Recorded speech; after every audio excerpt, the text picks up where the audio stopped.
അമ്മ, ആദ്രം, ശ്രീധനം, പാദസരം. ഈ ഗെയിം ഷോയിൽ മാറ്റിരിക്കുന്ന ടീമുകൾ. നമ്മുടെ ഈ ഷോയിലെ ഏറ്റവും വലിയ പ്രത്യേകത നമ്മുടെ കണ്ടസ്റ്റൻസ് തന്നെയാണ് ഇതിന് വിധികർത്താക്കൾ. നമ്മുടെ താരങ്ങളുടെ ഉഗ്രൻ പെർഫോമൻസിന് കാത്തിരിക്കുന്നത് മാർക്സിന് പകരം സ്റ്റാർസ് ആണ്. അപ് ടു 5 ആണെങ്കിൽ അവരുടെ average output is 1 star. 6 to 10 it's 2 stars. 11 to 15 it's 3 stars. 16 to 19 is 4 stars. And 20 it's 5 stars. മാത്രമല്ല ബെസ്റ്റ് പെർഫോമർ ഓഫ് ദി ഡേക്ക് MCR ഷർട്ട്സ് ആൻഡ് ധോത്തീസ് നൽകുന്ന ഒരു സ്പെഷ്യൽ ഗിഫ്റ്റ് ഉണ്ട്. ഒരു ബെസ്റ്റ് പെർഫോമിംഗ് ടീമിനെ കാത്തിരിക്കുന്നു നെസ്ലെ മഞ്ച് ക്രഞ്ചിയസ്റ്റ് എവർ പെർഫോമിംഗ് പ്രൈസും. നമ്മുടെ ഇന്നത്തെ ഈ ബ്യൂട്ടിഫുൾ എപ്പിസോഡ് സ്റ്റാർട്ട് ചെയ്യുന്നതിന് മുമ്പ് നമ്മുടെ കളർഫുൾ പാനൽ ഓഫ് ജഡ്ജസിനെ സ്വാഗതം ചെയ്യാം. Very first is Rajeev from team ആദ്രം. Nestle Munster. Nestle Munster. So രാജീവേട്ടാ എന്തൊക്കെയുണ്ട് വിശേഷങ്ങൾ? നല്ല വിശേഷം, സുഖമായിട്ട് പോണു. മഞ്ച് സ്റ്റാർസിന്റെ ഒരു ത്രില്ലാണ് ഇപ്പൊ നടക്കുന്നത്. അപ്പോ സീരിയൽ ഫാൻസ് ആണ് ഇപ്പൊ കൂടുതൽ അതോ മഞ്ച് സ്റ്റാർസ് കണ്ടിട്ടുള്ള ഫാൻസ് ആണോ അല്ല, കൂടുതൽ? ഇപ്പൊ എന്താ വെച്ചാല് ഇപ്പൊ ഒരു സീരിയൽ കണ്ടിട്ടുള്ള ഫാൻസ് അല്ല, ഇപ്പോ 5 സീരിയലും കാണുന്ന ഫാൻസ് ഒക്കെ ഇപ്പൊ മഞ്ച് സ്റ്റാർസ് ത്രൂ നമ്മുടെ ഫാൻസ് ആയി മാറിയിരിക്കുകയാണ്. പ്രേക്ഷകർക്കും ഇത് അറിയുമ്പോൾ ഒരുപാട് സന്തോഷമായിരിക്കും. പിന്നെ ഇന്ന് ഞങ്ങളുടെ ഒരു പ്രോഗ്രാം ഉണ്ട്, TV ബേസ് കിറ്റില് ഞങ്ങള് ആർദ്രം ടീമിന് ഞങ്ങളുടെ സീരിയലിന് തന്നെ ചെറുതായിട്ട് നമ്മളൊരു സംഭവം ചെയ്യുന്നുണ്ട്, സീരിയലിനെ ബേസ് ചെയ്തിട്ട് തന്നെ. Okay fine. അപ്പോ നമ്മൾ എല്ലാവരും ആ ഒരു സ്കിറ്റിന് വേണ്ടി കാത്തിരിക്കുകയാണ്. ഞങ്ങളും പ്രേക്ഷകർക്ക് ഒരുപോലെ കാത്തിരിക്കുകയാണ്. ഓക്കെ, അപ്പൊ എന്തായാലും thank you so much. Okay, thank you. Nestle Munster. I invite Meghna from the team Padasaram. Nestle Munster. Nestle Munster. So Meghna, നമുക്കറിയാം ഈ ഷെഡ്യൂൾ ഇല്ലാത്ത ദിവസങ്ങളിൽ നമ്മുടെ ഈ പ്രോഗ്രാമിന് വേണ്ടി മേഘ്ന എന്തൊക്കെയാണ് പ്രിപ്പറേഷൻസ് ചെയ്യാറുള്ളത്? മെയിൻലി ഞാൻ കോൺസെൻട്രേറ്റ് ചെയ്യുന്ന ഡാൻസിലാണ്. എനിക്കറിയാവുന്ന എനിക്കിഷ്ടമുള്ള പാട്ടുകളൊക്കെ ഞാൻ കളക്ട് ചെയ്ത് വെച്ചിട്ട് നമ്മുടെ ലീഡർ ആനന്ദേട്ടനോട് പറയും എന്തൊക്കെ റൗണ്ട്സ് ആണെങ്കിലും നമുക്ക് ഈ സോങ് സജസ്റ്റ് ചെയ്യും ഞാൻ. അപ്പം സോങ്സ് കളക്ട് ചെയ്യും, പിന്നെ ഡാൻസ് പ്രാക്ടീസ് ചെയ്യും. പിന്നെ ഇപ്പൊ ശോലം കുറച്ച് വണ്ണം വെച്ചിട്ടുണ്ടോ, അപ്പൊ അത് വർക്ക്ഔട്ട് ചെയ്ത് കുറയ്ക്കാനുള്ള. റീന ചേച്ചി, വേറൊരു കാര്യം അറിയോ? നമ്മുടെ മേഘ്ന ചേച്ചിയുടെ വേറൊരു പേര് ശ്രീലക്ഷ്മി കുമാർ. ഞാൻ ശ്രീലക്ഷ്മി ശ്രീകുമാർ. ഒരു ശ്രീയുടെ വ്യത്യാസം. ഭയങ്കര ഒരുമയാണല്ലോ നിങ്ങളെ. എന്തായാലും ഒരുപാട് സന്തോഷമുണ്ട്. നിങ്ങളെ എല്ലാ പ്രിപ്പറേഷൻസിനും ഫലം കാണട്ടെ. So wish you all the best. Thank you മേഘ്ന. താങ്ക് യു മേഘ്ന ചേച്ചി. Nestle Munster. അടുത്തതായി നമുക്ക് സ്വാഗതം ചെയ്യാം Rajesh Abba from team Amma. Nestle Munster. Nestle Munster. Hello. Hello. ഇതൊരു ചെറിയ ആക്സിഡന്റ്. ഇപ്പോൾ റിയാലിറ്റി ഷോ എന്നൊക്കെ പറയുമ്പോൾ ഓഡിയൻസിനെ നിന്ന് കുറച്ച് സിമ്പതി കിട്ടണമെങ്കിൽ പറഞ്ഞ് ഞാൻ ഡാൻസ് ചെയ്യുമ്പോൾ കഷ്ടപ്പെട്ട് രാത്രി ഇങ്ങനെ 3 മണിക്ക് വീണതാണ്, അപ്പോൾ പൊട്ടിയാണെന്നൊക്കെ. സത്യം പറഞ്ഞത് ഒന്നുമല്ല. അതായത് സൈഡിലൊരു സാധനം ഉണ്ടായിരുന്നു, നമ്മുടെ ഗെയിമിന് വേണ്ടി വെച്ച സാധനം. ചെറിയ കുട്ടികളെ പോലെ അത് എടുത്ത് കളിക്കാൻ നോക്കിയതാ, ഒരു ബോൾ എടുത്തിട്ട് അതിൽ പറ്റിയത്. വലിയ കമ്പിയിലൊക്കെ കയറി ഡാൻസ് കളിച്ചു. പക്ഷെ ആരോ ഒരാൾ കൊച്ചു ബോൾ എടുത്ത് പറഞ്ഞത് അപ്പോഴേക്കും അതാണ് കാര്യമില്ലാത്തൊരു മുറിയായിപ്പോയി. അത്രേ ഉള്ളൂ മനുഷ്യന്റെ കാര്യം. അപ്പൊ എന്തായാലും ജഡ്ജ് ആവുകയാണ്. Thank you so much Rajesh ചേട്ടാ. ഇത്രയും എൻകറേജിങ് ആയിട്ട് എന്റെ ജീവിതം ഏത് സമയത്തും ഒരു തലനാരിയിലേക്ക് അങ്ങോട്ടോ ഇങ്ങോട്ടോ പോവാന്നുള്ളൊരു സ്ഥിതിയിൽ പറഞ്ഞുകൊണ്ട് ഞാൻ ആ സന്തോഷത്തോടെ ഞാൻ പോവാം. Nestle Munster. I invite Sadhan Surya from the team Kungumapoovu. Nestle Munster. Nestle Munster. ഇന്ന് ഹലോ. കണ്ടിട്ട് എന്തോ കോസ്റ്റ്യൂം ആയത്. ഞങ്ങള് സാരിയൊക്കെ ഉപേക്ഷിച്ചു. ഇച്ചിരി മോഡേൺ ആണെന്ന് നിങ്ങളൊക്കെ കുറച്ച് മോഡേൺ ആയി. നിങ്ങളൊക്കെ day by day young smart looking girls ഒക്കെ ആവുമ്പോ എനിക്കത് ഭയങ്കര സ്റ്റൈലിഷ് ഭയങ്കര സ്മാർട്ടായിട്ട് തോന്നുന്നു. ഒരു എന്താ പറയാ, എലിസബത്ത് രാജ്ഞിയുടെ 70ാമത്തെ വയസ്സ് ആഘോഷം പോലെയൊക്കെ ഉണ്ട്. ഒരു രാജ്ഞിയാണ് ഇവിടെ, 2 രാജ്ഞിമാരുണ്ട്. ആരെയാണ് ഉദ്ദേശിച്ചത്? അല്ല, ഒന്ന് പെറ്റിട്ട രാജ്ഞി, ഇപ്പൊ ജനിച്ചിട്ടേ ഉള്ളൂ. കുഴപ്പമില്ല, ഞങ്ങൾ കോംപ്ലിമെന്റ് എപ്പോഴും പോസിറ്റീവായിട്ട് എടുക്കും. ഞാൻ ആദ്യം കണ്ടപ്പോ എനിക്ക് പെട്ടെന്ന് വിചാരിച്ചറിയാം, നമ്മുടെ രാംജി റാവ് സ്പീക്കിങ്ങിലൊക്കെ ഇന്നസെന്റ് അവർക്ക് മോട്ടിക്കാൻ കോസ്റ്റ്യൂം ഉണ്ടല്ലോ, അതിന്റെയൊക്കെ ഒരു ലുക്ക് ഉണ്ട്. അത് സാജൻ ചേട്ടൻ ഇത് ഡിസൈൻ ചെയ്ത് അതാ ഇങ്ങനെയൊക്കെ പറയുന്നത്. എന്താ സാജൻ ചേട്ടാ? തീർച്ചയായിട്ടും ഞാൻ തന്നെ ഡിസൈൻ കോസ്റ്റ്യൂം സാജനുണ്ടെങ്കിൽ ഇത്രയൊക്കെ പറയേണ്ട ആവശ്യമുണ്ടോ? ഞങ്ങൾ നേരത്തെ പറഞ്ഞല്ലോ സാജനാണ് ഈ കോസ്റ്റ്യൂം ഡിസൈൻ ചെയ്തേക്കുന്നത്. ഓക്കെ, കോംപ്ലിമെന്റ് നാളെ ആള് വരും ഇതുപോലെ ഡിസൈൻ ചെയ്ത് കൊടുക്കാൻ. എന്തായാലും ഞാനൊരു കാര്യം ചോദിക്കാൻ പോകുന്നുണ്ട്. നമുക്കറിയാം ഇപ്പോൾ ഡാൻസ് ആണെങ്കിലും ആക്ടിങ് ആണെങ്കിലും എല്ലാത്തിലും കോമഡി ചെയ്യാനാണെങ്കിലും ഏതാണ് ഏറ്റവും എളുപ്പവും, ഏതിലാണ് സാജൻ ഇംപ്രവൈസേഷൻ ചെയ്യാൻ പറ്റുന്നത്? ഡാൻസ് എനിക്കറിയാവുന്ന പണിയായതുകൊണ്ട് വലിയ പ്രശ്നമില്ല. എളുപ്പമാണ്. ഡാൻസ് പണ്ടേ പഠിക്കുന്നുണ്ട്. പിന്നെ പണ്ട് വളരെ ക്ലാസിക്കലാണോ, ഡിസ്കോ ആണോ, വെസ്റ്റേൺ ആണോ, ഹിപ്പ് ഹോപ്പ് ആണോ? ക്ലാസിക്കലാണ്. അപ്പൊ ഞങ്ങൾക്ക് 2 സ്റ്റെപ്പ് പ്ലീസ്. അല്ല തുടങ്ങട്ടെ. ഞാൻ മൈക്ക് പിടിക്കാം. ഞാനത് മൈക്ക് പിടിക്കണ്ട. പക്ഷേ റീന ചേച്ചി ക്ലാസിക്കൽ എന്നല്ല, രാജേഷേട്ടാ, മേഘ്ന ചേച്ചി, നിങ്ങൾക്ക് കാണണം എന്നുണ്ടോ സാജൻ ചേട്ടന്റെ? നമുക്ക് എല്ലാ കണ്ടസ്റ്റൻസ് നിങ്ങൾക്ക് തോന്നുന്നുണ്ടോ? പ്രത്യേകിച്ച് ശ്രീലക്ഷ്മി ഒരു ക്ലാസിക്കൽ ഡാൻസർ കൂടിയാണ്. അപ്പൊ അവള് കൂടെ ജോയിൻ ചെയ്യും. ഓക്കെ, കൂടെ നിൽക്കുന്ന ആക്കിട്ട് എന്നെ പണി തരണം. ഒരു കാര്യം ചെയ്താൽ ശ്രീലക്ഷ്മി 2-3 സ്റ്റെപ്സ് കാണിക്കും, സാജൻ അത് ഫോളോ ചെയ്യും.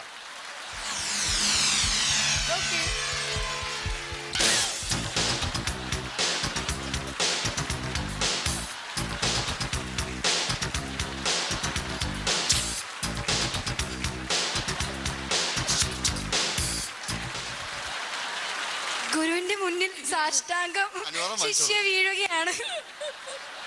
എന്തായാലും നന്നായിരുന്നു, ഞാൻ ആസ്വദിച്ചു. കാരണം പക്ഷേ സാജൻ ഇത്രയും നന്നായിട്ട് ഡാൻസ് ചെയ്യുന്ന ഞാൻ വിചാരിച്ചില്ല കേട്ടോ. അതേപടി ശ്രീലക്ഷ്മി കാണിച്ചു, അതേപോലെ തന്നെ കാണിച്ചു.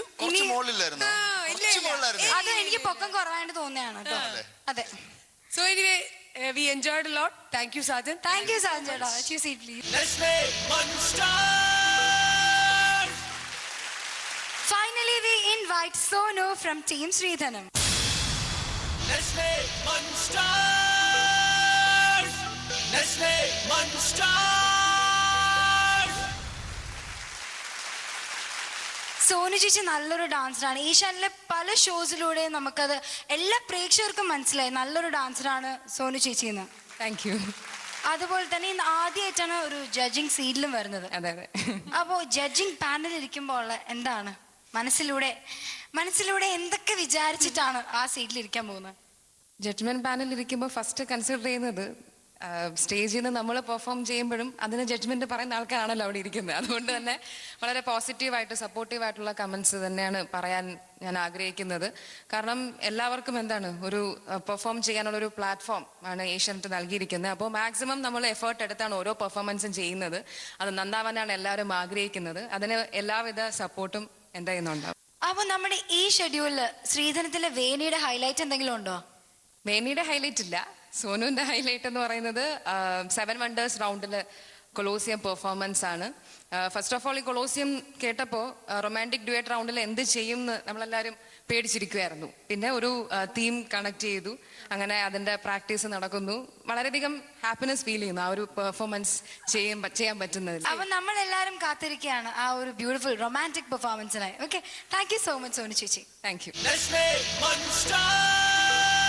Munster. Nestle Munster. Welcome back to Nestle Munsters powered by MCA shows and ദോത്തീസിലേക്ക് വീണ്ടും സ്വാഗതം. നീ ആർദ്രം സീരിയൽ കാണാറുണ്ടോ? നമ്മുടെ രാജീവേണ്ണ മാരി ചേച്ചിയൊക്കെ ഉള്ള ഈ സ്റ്റേജിൽ നിന്ന് അത് ചോദിക്കണം. തീർച്ചയായും ഞാൻ കാണാറുണ്ട്. ആണോ? അല്ല, ആരെ ഏറ്റവും കൂടുതൽ ഇഷ്ടം? ചന്ദ്രമൗലി. ചന്ദ്രമൗലി അവിടെ ഇരുന്ന് ദാ സന്തോഷം കൊണ്ട് എന്നെ പുളകിതനാവുന്നു. രോമാഞ്ചകൻ അയ്യോടാ. ഓക്കെ, സോ നമുക്ക് ആസ്വദിക്കാം ആദ്രം ടീമിന്റെ ഒരു TV spoof skit.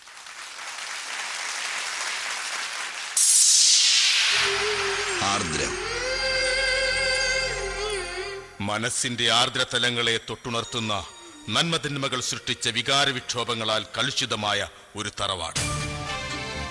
Retired chief justice Sharada Pillai എന്ന ജഡ്ജിയമ്മയും അവരെ അക്ഷരം പ്രതി അനുസരിക്കുന്ന മകൻ അഡ്വക്കേറ്റ് ചന്ദ്രമൗലിയും ജഡ്ജിയമ്മയുടെ നിർദ്ദേശപ്രകാരം ചന്ദ്രമൗലി കെട്ടിയ ഭാര്യമാരും ഈ ഭാര്യമാർക്ക് ഇവിടെ നിന്നൊക്കെയോ എങ്ങനെയൊക്കെയോ കിട്ടിയ മക്കളും ഈ തറവാട്ടിലെ അംഗങ്ങളാണ്.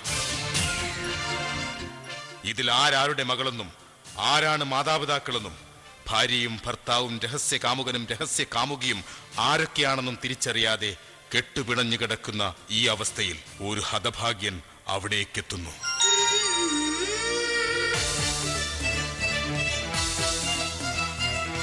ആരാ? ഞാൻ സെൻസസ് എടുക്കാൻ വന്നതാ. ഇവിടുന്ന് ഒന്നും എടുത്തോണ്ട് പോകാൻ ഞാൻ സമ്മതിക്കത്തില്ല. അയ്യോ അതല്ല, ഈ സെൻസസ് എന്ന് പറഞ്ഞാൽ ഈ വീട്ടിൽ എത്ര അംഗങ്ങളുണ്ടെന്നും ഇതിൽ ആണെത്ര പെണ്ണെത്രയെന്നും അവർക്ക് ഈ വീട്ടിലെ ഗൃഹനാഥനുമായുള്ള ബന്ധം എന്താണെന്നും ഒക്കെ അറിയാൻ വന്നതാ. അയ്യോ കുഴഞ്ഞല്ലോ ഭഗവാനെ. അതെന്താ, ഈ വീട്ടിൽ താമസക്കാരില്ലേ? ഉണ്ട്, ഉള്ള താമസക്കാർ കൂടിപ്പോയതാണ് ഇവിടുത്തെ കുഴപ്പം. എന്ന് വെച്ചാ? അതായത് ഇവിടുത്തെ ഏക മകനാണ് മൗലി. ഓഹോ, ഏത് പള്ളിയില്? എന്ത്? അല്ല, മൗലവി എന്ന് പറഞ്ഞു. അയ്യോ മൗലവി അല്ല, മൗലി, ചന്ദ്രമൗലി. ആ മൗലി പറ. ആ ചന്ദ്രമൗലി ഒരു പെണ്ണ് കെട്ടി. ആ പെണ്ണിനെ ഇവിടുത്തെ ഉവ്വുമാടം പറഞ്ഞതനുസരിച്ച് ഉപേക്ഷിച്ചു. ഉവ്വുമാടോ? അതെ, ഇവിടുത്തെ ജഡ്ജിയമ്മ. പുള്ളിക്കാരി എന്ത് പറഞ്ഞാലും ഞാൻ ഉവ്വുമാടം ഉവ്വുമാടം എന്ന് പറയും. പിന്നെ പിന്നെ ഞാൻ അവരെ അങ്ങ് ഉവ്വുമാടം എന്ന് വിളിക്കാൻ തുടങ്ങി. ഉവ്വോ ഉവ്വ് ഉവ്വോ ഉവ്വ് ഉവ്വോ ഉവ്വോ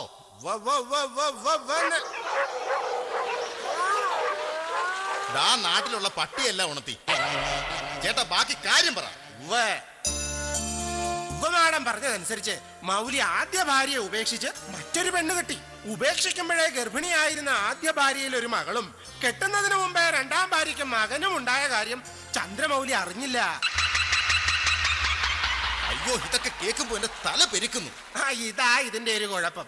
എഞ്ചിനീയറിംഗ് പഠിക്കുന്നവർക്ക് ഒരു ദിവസം ക്ലാസ് മുടങ്ങിയാലും അതെങ്ങനെയെങ്കിലും ഒക്കെ പഠിച്ചെടുക്കാം. പക്ഷേ ഈ കഥ കാണുന്നവർക്ക് ഒരു എപ്പിസോഡെങ്ങാനും മുടങ്ങിയാലുണ്ടല്ലോ എല്ലാം കയ്യിൽ നിന്ന് പോകും. എടോ ടച്ച് വിട്ടു പോകുമെന്ന്. ഏതായാലും ഇവിടുത്തെ ഗൃഹനാഥ ആ ജഡ്ജി അമ്മയെ എനിക്കൊന്ന് കാണണം. വാര്യരെ, മാഡം. ആരാ അവിടെ? മാഡം വരുന്നു.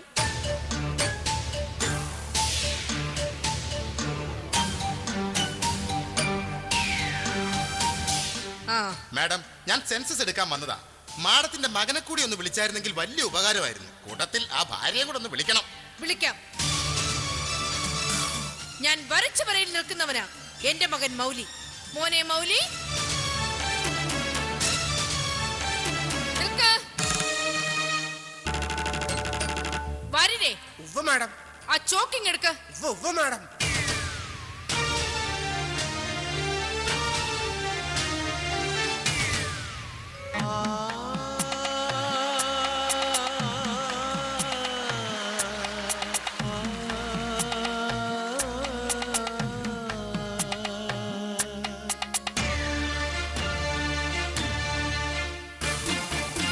ഇപ്പൊ കണ്ടില്ലേ ഞാൻ വരച്ച വരയിലേ അവൻ നിൽക്കുള്ളൂന്ന്? മാഡം. ആ മോനെ, ഇനി നീ എന്നോട് ചോദിക്കേ, എന്തിനാ അമ്മ എന്നെ വിളിച്ചത് എന്ന്? എന്തിനാ അമ്മ എന്നെ വിളിച്ചത്? ഇയാൾക്ക് നിന്നെ കാണണമെന്ന്. ഇനി എന്നോട് ചോദിക്കേ, ഇതാരാണ് അമ്മയെന്ന്? ഇതാരാണ് അമ്മേ? മിടുക്കൻ. ഇയാൾ സെൻസസ് എടുക്കാൻ വന്നതാ. നമസ്കാരം സെൻസസ് അങ്കിൾ. ഇയാൾക്ക് നിന്റെ ഭാര്യയെ കാണണമെന്ന്. ഭാര്യ വിളിക്കേ. ഭാര്യ ഭാര്യ ഉച്ചാരണം ശരിയായോ അമ്മേ?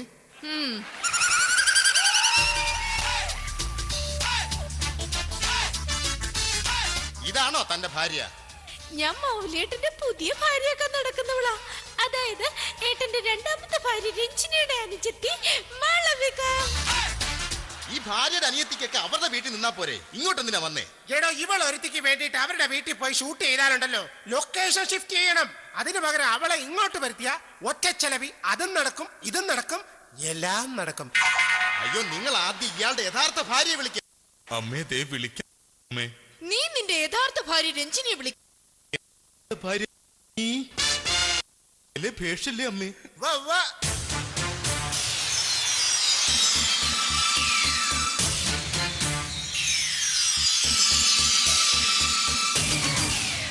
അല്ലേ, എവളെന്തിനാ ഈ കണ്ണും തള്ളി പിടിച്ചോണ്ട് വരുന്നത്?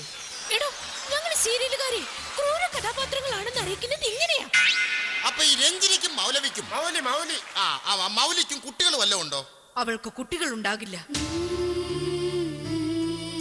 അത് കാരണം ഒരു പെൺകുട്ടിയെ ദത്തെടുത്തിരിക്കുക. അല്ലാതൊരു ആൺകുട്ടി കൂടി ഉണ്ടല്ലോ. അയ്യോ സ്വാമി.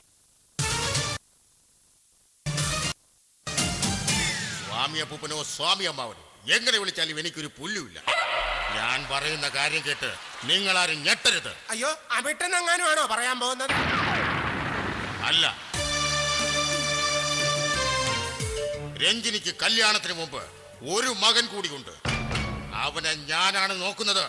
അതിന്റെ കൂലി എനിക്ക് കിട്ടണം. നോക്കുകൂലി മേടിക്കാൻ ഇയാളാരാ? ഹെഡ്ലോഡോ? രഞ്ജിനി കുഞ്ഞിന് പണ്ട് കുട്ടിയുണ്ടെന്ന് പറഞ്ഞത് നേരാണോ? കള്ളം, പച്ചക്കള്ളം. ഞങ്ങൾക്ക് പാരമ്പര്യമായി കുട്ടികൾ ഉണ്ടാകാറേ ഇല്ല. പാരമ്പര്യമായിട്ടോ? അതെ. എന്റെ അച്ഛന് കുട്ടികൾ ഉണ്ടാവില്ല, എന്റെ മുത്തച്ഛന് കുട്ടികൾ ഉണ്ടാവില്ല, എന്റെ മുത്തച്ഛന്റെ അച്ഛന് കുട്ടികൾ ഉണ്ടാവില്ല. എന്തിന്? അനുജത്തിയായി എനിക്ക് പോലും കുട്ടികൾ ഉണ്ടാവില്ല. അതിന് നിന്റെ കല്യാണം കഴിഞ്ഞില്ലല്ലോ. ഇല്ലെങ്കിലും എനിക്കറിയാം കുട്ടികൾ ഉണ്ടാകില്ലെന്ന്. അയ്യോ, അതെങ്ങനെ? ഉണ്ടാകാനായിരുന്നെങ്കിൽ ഞങ്ങളുടെ മുറ്റം നിറയെ കുട്ടികളായിരുന്നേനെ. Complete babies. മാടവേ, എന്നാൽ എനിക്ക് ഒരു കാര്യം പറയാനുണ്ട്.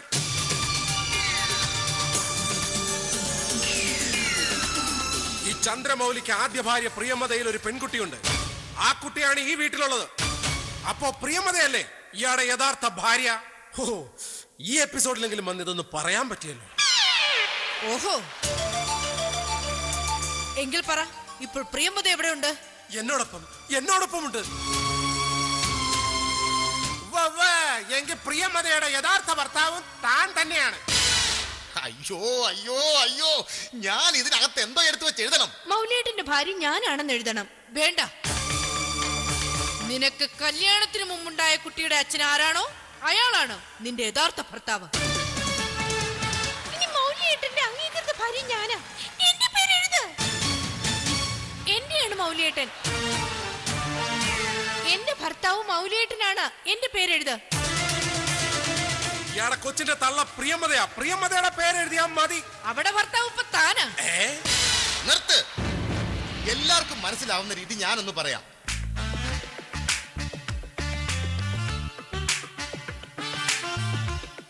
അതായത് ഈ കാണുന്ന വട്ടമാണ് ജഡ്ജി അമ്മ. അതിന്റെ താഴെ കാണുന്ന വട്ടം ജഡ്ജി അമ്മയുടെ മകൻ ചന്ദ്രമൗലി. ഈ ചന്ദ്രമൗലിയുടെ രണ്ട് ഭാര്യമാരാണ് പ്രിയമതയും അനസൂയയും. എന്താ ശാകുന്തളോ? അയ്യോ, തെറ്റിപ്പോയി. പ്രിയമതയും രഞ്ജിനിയും. ഈ പ്രിയമതയ്ക്കും രഞ്ജിനിക്കും ഓരോ കുട്ടികൾ വെച്ചുണ്ടായാൽ ഈ കാണുന്ന ജഡ്ജി അമ്മയ്ക്ക് 1000 രൂപ കിട്ടും. ഇതിന് ചേരാൻ എത്ര രൂപയാ? വെറും 4999 രൂപ മാത്രം. അയ്യോ, തെറ്റിപ്പോയി. ഇതെല്ലാം പോട്ടെ, ഇവിടെ എഴുതി കൂട്ടാൻ സ്ഥലമില്ല. ഇങ്ങോട്ട് വാ. അതായത് ഇത് പ്രിയമത, ഇത് രഞ്ജിനി. ഈ രഞ്ജിനി ഈ ചന്ദ്രമൗലിയുടെ ഭാര്യയായിരിക്കുമ്പോൾ ഉണ്ടാവുന്ന കുട്ടി ദാണ്ടി ഇത്. ഈ ചന്ദ്രമൗലി ഈ പ്രിയമതയുടെ ഭർത്താവായിരിക്കുമ്പോൾ ഉണ്ടാവുന്ന കുട്ടി അത്. ഈ ജഡ്ജി അമ്മ ഈ രഞ്ജിനിയുടെ ഭാര്യയായിരിക്കുന്നിടത്തോളം കാലം ഉണ്ടാവുന്ന കുട്ടികളുടെ എന്റെ ദൈവമായി എനിക്ക് വയ്യ, ഞാൻ കളിക്കുന്നില്ല, പോകുക. ഇയാൾ എന്ത് പറഞ്ഞാലും ശരി, പ്രിയമതയാണ് ചന്ദ്രമൗലിയുടെ യഥാർത്ഥ ഭാര്യ. മൗലിയേട്ടന്റെ ഭാര്യ ഞാനാണെന്ന് എഴുതണം.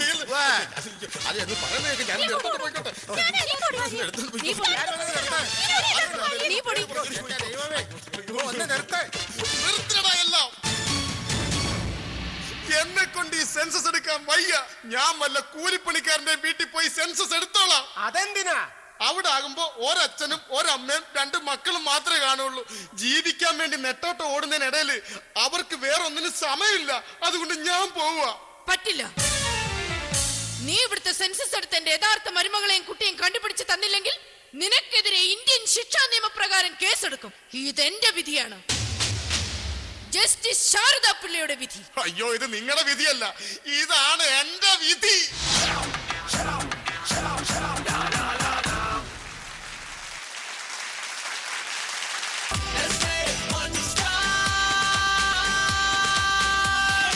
ടീം ആർദ്രത്തിന്റെ മനോഹരമായ രസകരമായ ഒരു സ്പൂഫ് നമ്മൾ കണ്ടു. ഞങ്ങളും നിങ്ങളും ഒരുപോലെ ആസ്വദിച്ചു.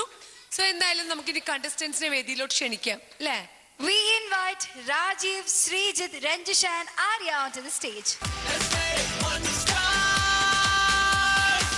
Entertainment, game, fun. രാജീവേട്ടാ, സെൻസസ് എടുത്ത് വട്ടായോ? ബുദ്ധിമുട്ടുള്ള പരിപാടിയാന്ന് എനിക്ക് അറിയില്ല. നല്ല രസമായിരുന്നു, കാരണം ഭയങ്കര കളർഫുൾ പെർഫോമൻസ് ആയിരുന്നു, അല്ലേ? ഇപ്പൊ ഞങ്ങളുടെ കൂടെ ആർദ്രം ടീമിൽ നിന്ന് യതിച്ചേട്ടനും കൂടി ഉണ്ട്. യതിച്ചേട്ടനും കൂടിയും ഇവിടേക്ക് ഇൻവൈറ്റ് ചെയ്യാണ്. യതിച്ചേട്ടാ,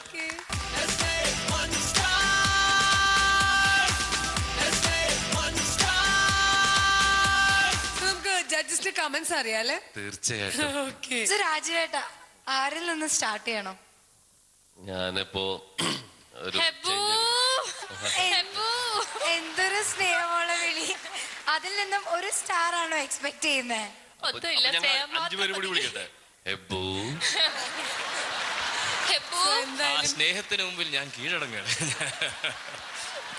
നല്ലൊരു അറ്റംപ്റ്റ് ആയിരുന്നു. പിന്നെ രാജീവ് ഇപ്പൊ ചെയ്തത് വളരെ അപ്രോപ്രിയേറ്റ് ആയിട്ടുള്ള ഒരു ജെസ്ചർ ആയിരുന്നു. യതിച്ചേട്ടനെ സ്പെഷ്യൽ ആയിട്ട് ഇൻവൈറ്റ് ചെയ്യുന്നത്. യതിച്ചേട്ടന്റെ ഔട്ട്സ്റ്റാൻഡിങ് പെർഫോമൻസ് ആയിരുന്നു. അത് ഞങ്ങളുടെയൊക്കെ ഒരു സീനിയറും ഞങ്ങളുടെ സുഹൃത്തും ഞങ്ങളുടെ വഴികാട്ടിയൊക്കെ ആയ യതിച്ചേട്ടന് ഒരു സ്പെഷ്യൽ സല്യൂട്ട്. നല്ല രസമായിരുന്നു.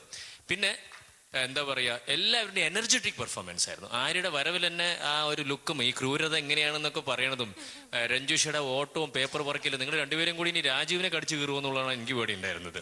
ആൻഡ് എന്താ പറയുക, ഓൾവേസ് വെരി പ്ലസന്റ് നടപ്പും എല്ലാം രസമായിരുന്നു. എല്ലാവരും, ശ്രീജിത്ത് ചേച്ചി, everyone, you all did your part to the best of your ability. Wonderful attempt. എന്താ പറയുക, you did your part well. Congrats. Thank you Rajesh. Sajan Surya. ഞാനും ആദ്യം എതിയേട്ടനിൽ നിന്ന് തന്നെ തുടങ്ങണം. കാരണം എതിയേട്ടൻ്റെ പെർഫോമൻസ് ശരിക്കും ഔട്ട്സ്റ്റാൻഡിങ് പെർഫോമൻസ് ആയിരുന്നു. പിന്നെ സ്റ്റേജ് എന്താണെന്ന് പറഞ്ഞു കൊടുക്കേണ്ട ഒരാളല്ല, അതുകൊണ്ട് അതിനകത്ത് അല്ലേ. അല്ല, ഞങ്ങൾ അതാണ് എതിച്ചേട്ടനെ വിളിച്ചത്. എന്താണെന്ന് ഞങ്ങൾക്ക് പറഞ്ഞുതരാൻ വേണ്ടിയിട്ട് വിളിച്ചത്. എന്തായാലും അത് നന്നായിട്ടുണ്ട്. പിന്നെ എല്ലാവരും അവരുടേതായ പാർട്ട് വളരെ ആര്യ, ഞാൻ നേരത്തെ പറഞ്ഞ തന്നെ വരവൊക്കെ വളരെ മനോഹരമായിട്ടുണ്ട്. അത് ആരെങ്കിലും ചെയ്തതാണ്? ഇത് പ്രിയ മോഹന്റെ ക്യാരക്ടർ ഞാൻ ചെയ്തതാണ്. ആർദ്രത്തിലെ രഞ്ജിനി എന്റെ സിസ്റ്ററിന്റെ ക്യാരക്ടർ. അതായത് ഇപ്പോ സിസ്റ്ററിന്റെ ക്യാരക്ടറാണ് ആര്യ. അതായത് ഇപ്പൊ മൗലിയുടെ വൈഫായിട്ട് ഞങ്ങൾ അതിലെല്ലാരും കാണണല്ലേ. അപ്പൊ ഇതില് വേറൊരാള് ചെയ്ത ചിലപ്പോ ഇനിയിപ്പൊ നാളെ എന്നെ മാറ്റിയിട്ട് അവനെ വെക്കാൻ തോന്നിയ ഒരു ഓപ്ഷൻ കൊടുത്താണ്. എന്തായാലും കൊള്ളാം, നല്ല അറ്റംപ്റ്റ്. താങ്ക് യു സാജൻ ചേട്ടാ. സോനു ചേച്ചി. ഓവറോൾ നല്ലൊരു പെർഫോമൻസ് ആയിരുന്നു. അവരവരുടെ ക്യാരക്ടേഴ്സ്, നിങ്ങളുടെ പാട്ട് നിങ്ങൾ നല്ലപോലെ ചെയ്തു. അതിൽ എസ്പെഷ്യലി എനിക്കും ഏറ്റവും അധികം ഇഷ്ടപ്പെട്ടത് എതിയങ്ങളുടെ പെർഫോമൻസ് ആണ്. കാരണം ലിപ്പ് കറക്റ്റ് ക്യാച്ച് ചെയ്താണ് ഡയലോഗ് പറഞ്ഞത്. വളരെ പെർഫെക്റ്റ് ആയിരുന്നു. ആക്ഷൻസ് ഓവറായിട്ട് ചെയ്തിട്ടും ലിപ്പൊന്നും മിസ്സായില്ല. ഞാൻ അങ്കിളിനെ കൺഗ്രാറ്റുലേറ്റ് ചെയ്യുന്നു. പിന്നെ രാജീവേട്ടൻ, ആര്യയുടെ എൻട്രി വളരെ നന്നായിരുന്നു. ഫസിലിക്കയുടെ എക്സ്പ്രഷൻസ് വളരെ ക്യൂട്ടായിരുന്നു. അമ്മയുടെ ഓർഡർ കേട്ട് അതേപോലെ ജീവിക്കുന്ന ഒരു മകൻ. നന്നായിരുന്നു. Nice. Thank you Sonu. Thank you Sonu. മേഘ്ന. ഭയങ്കര ഇഷ്ടമായി എനിക്ക്. പിന്നെ ആര്യയുടെ എൻട്രി, ആര്യയുടെ സാരി, അത് താങ്ക്സ് ടു ഏഷ്യാനെറ്റ്. പിന്നെ ആ ഒരു എക്സ്പ്രഷൻ ഇല്ലായിരുന്നു, വില്ലത്തികൾ ഇങ്ങനെയാ കാണിക്കുന്നത്, അത് ഒരുപാട് ഇഷ്ടമായി. Thank you. എല്ലാവരും നല്ലപോലെ പെർഫോം ചെയ്തു. രാജീവേട്ടാ അതിൽ ആര്യ ശരിക്കും കോമഡി ഒന്നും ചെയ്തിട്ടില്ല. കാരണം ആര്യ നേരത്തെ ഞങ്ങൾ വേറെ ഒരുമിച്ചൊരു സീരിയൽ ചെയ്തിട്ടുണ്ടായിരുന്നു. അതിൽ ഇതേ എക്സ്പ്രഷൻസ് ആയിരുന്നു വില്ലത്തി ചെയ്തപ്പോ. അല്ല, അതിലൊരു ഹൈലൈറ്റ് ഉണ്ടായിരുന്നു കേട്ടോ. യതിചേട്ടന്റെ പണ്ട നായക സൂപ്പറായിരുന്നു കേട്ടോ. പിന്നെ ആ വരച്ചവരെ ഇരുന്നിട്ട് മറ്റേ ഫസലിക്ക നടന്നു വരാൻ, അതൊക്കെ അടിപൊളി. ഓവറോൾ നല്ല പെർഫോമൻസ് ആയിരുന്നു. Thank you. താങ്ക് യു മേഘ്ന. Now four stars. എന്തൊരു വിനയം രാജീവേട്ടാ, ഇത്രയും വിനയം വേണോ? ഇങ്ങനെയൊക്കെ കൊടുത്താൽ അവര് വല്ലതും തരുള്ളൂ. അത് എന്നെ തന്നെ ആദ്യം. പിന്നെ അവര് സ്നേഹത്തോടെ ആദ്യം വിളിച്ചത്. എല്ലാവരും ഇവിടെ ജഡ്ജ് സീറ്റിൽ ഇരുന്ന ആൾക്കാരായതുകൊണ്ട്, പലരും എല്ലാവരും തന്നെ പറയാം, ഇരുന്ന ആൾക്കാരായതുകൊണ്ട് അവർക്കറിയാം യുനാനിമസ് ഡിസിഷൻ ആണ്. അതിപ്പോ ഇനി പറയാനൊന്നും വേണ്ട, ഞങ്ങൾ എല്ലാരും കൂടി ഇരുത്ത തീരുമാനം എന്നിട്ട് മാർക്ക് കുറയ്ക്കൊന്നും വേണ്ട. Okay, for a good attempt and a nice attempt, 2 stars. 2 stars. Sajan Surya. 2 stars. സ്റ്റാർസിനൊക്കെ ഭയങ്കര വെയിറ്റ്, കയ്യിലാണ്ട് പിടിക്കാൻ പറ്റണില്ല. അത് ഞാൻ ഒന്നും കൂടെ തപ്പി കിട്ടിയില്ല. എനിക്ക് സോനു അത് അടിച്ചോണ്ട് പോയിട്ട് സോനു പറഞ്ഞത് വേണ്ടാന്ന്. താങ്ക് യു സാജൻ ചേട്ടാ. സോനു ചേച്ചി. രാജീവേട്ട 3 stars. Thank you. Thank you Sonu. മേഘ്ന. കുറയ്ക്കരുത്. എത്ര വേണം? എനിക്ക് 5 star കിട്ടിയാൽ നമുക്ക് അഡ്ജസ്റ്റ് ചെയ്ത് പോവാൻ പറ്റും. എന്നാലും കുറയ്ക്കരുത് കേട്ടോ. ഞങ്ങള് എത്രയോ സോങ് ഒക്കെ കണ്ടിട്ട് കൈയടിച്ചതാ. ബ്രൈബ് ചെയ്യണോ? അവിടെ നിന്നിട്ട് ടെൻഷൻ ആക്കല്ലേ പാവത്തിന്. ആനന്ദേട്ട മുകളിൽ നിന്ന് പറയാ കൊടുക്കരുത് കൊടുക്കരുത് കൊടുക്കരുത്. ഇല്ല, ആനന്ദ് ഭായി ഒരിക്കലും കുറക്കില്ല. കുറക്കില്ല. അത് ഞങ്ങൾ 4 പേര് ഒരു ഡിസിഷൻ എടുത്തിട്ടുണ്ട്. അപ്പൊ അതങ്ങനെ അതാ. So 2 stars. Thank you. 2 stars. So നിങ്ങളുടെ ഗ്രാൻഡ് ടോട്ടൽ ഇസ് 8. അപ്പോൾ ആവറേജ് ഔട്ട്പുട്ട് വരുമ്പോൾ 2 stars out of 5. വളരെ ഹാപ്പി. ഞാനിപ്പോ ഹാപ്പാജിയുടെ കൂടിയാണ്. എല്ലാം So thank you so much. Congrats. Please. Nestle Munch Crunchiest ever performing team of the day. ആരാണെന്ന് അറിയണ്ടേ? റീന ചേച്ചി ഇത്തവണ 2 പേരുണ്ട്. It's അമ്മ and Sreedharam. So Rajesh and Sonu ചേച്ചി on the stage please. Nestle Munch Stars.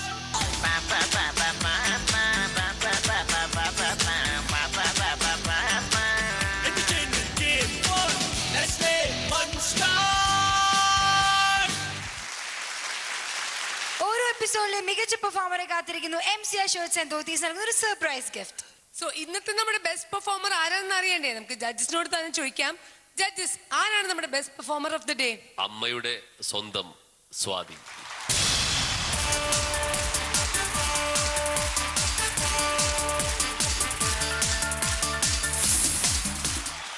മനോഹരമായ ഒത്തിരി കൗതുക കാഴ്ചകളുമായി ഇന്നത്തെ ഈ എപ്പിസോഡ് ഇവിടെ എത്തിയിരിക്കുകയാണ്. അടുത്ത ദിവസം വീണ്ടും കാണും വരെ it's me Reena Basheer and it's me Sreelakshmi signing off. Bye bye. Nestle